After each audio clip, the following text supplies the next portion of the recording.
বাংলাদেশের ইতিহাসে ১৯৭৫ থেকে ১৯৮১ সময়কালটি ছিল অস্থিরতা ও পরিবর্তনের সময়। এই সময়ে সামরিক কর্মকর্তা জিয়াউর রহমান কিভাবে দেশের প্রেসিডেন্ট হলেন সেটি আজকের ভিডিওতে জানাবো।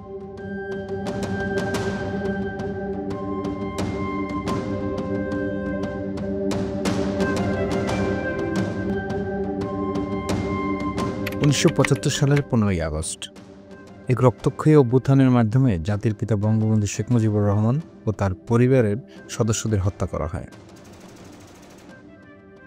এরপর দেশজুড়ে শুরু হয় এক রাজনৈতিক সংকট।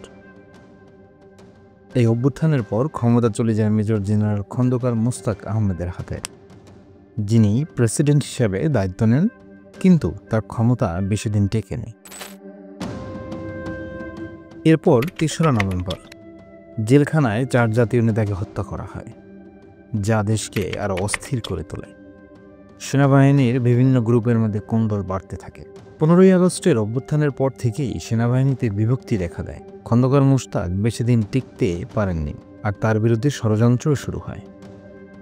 ১৯৭৫ সালের ৭ই নভেম্বর আরেকটি অভ্যুত্থান ঘটে। এটি সিপাহী জনতার বিপ্লব নামে পরিচিত। কর্নেল তাহের ও বামপন্থী কিছু সেনা সদস্য এই বিপ্লবের নেতৃত্ব দেন, যার মাধ্যমে খন্দকার মোশতাককে সরিয়ে দেওয়া হয়। এই অভ্যুত্থানের ফলে তৎকালীন সেনাপ্রধান মেজর জেনারেল জিয়াউর রহমানকে মুক্ত করে তাকে সেনাবাহিনীর নিয়ন্ত্রণ দেওয়া হয়। এরপর থেকেই জিয়ার উত্থান শুরু হয়।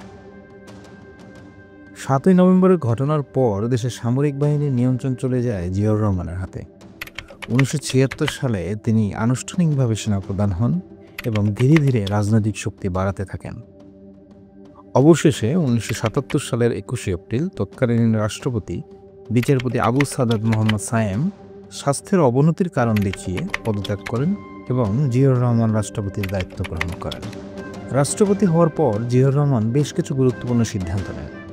তিনি বাংলাদেশের জাতীয়তাবাদ ধারণা প্রতিষ্ঠা করেন এবং ১৯৭৮ সালে বাংলাদেশের জাতীয়তাবাদী দল বিএনপি গঠন করেন। ১৯৮১ সালের ৩০শে মে চট্টগ্রামে এক সামরিক অভ্যুত্থানে রাষ্ট্রপতি জিয়াউর রহমান নিহত হন। জিয়াউর রহমান কিভাবে রাষ্ট্রপতি হলেন এটি বাংলাদেশের রাজনৈতিক ইতিহাসের এক গুরুত্বপূর্ণ অধ্যায়। তার উত্থান ও পতনের পেছনে ছিল একাধিক সামরিক অভ্যুত্থান, রাজনৈতিক ষড়যন্ত্র ও জাতির ভবিষ্যৎ পুনর্গঠনের চেষ্টা। জিয়ার উত্থান কি বাংলাদেশের জন্য আশীর্বাদ ছিল, নাকি এটি আরও রাজনৈতিক সংকট সৃষ্টি করেছিল? আপনি কি ভাবছেন এ সম্পর্কে? কমেন্টে জানান।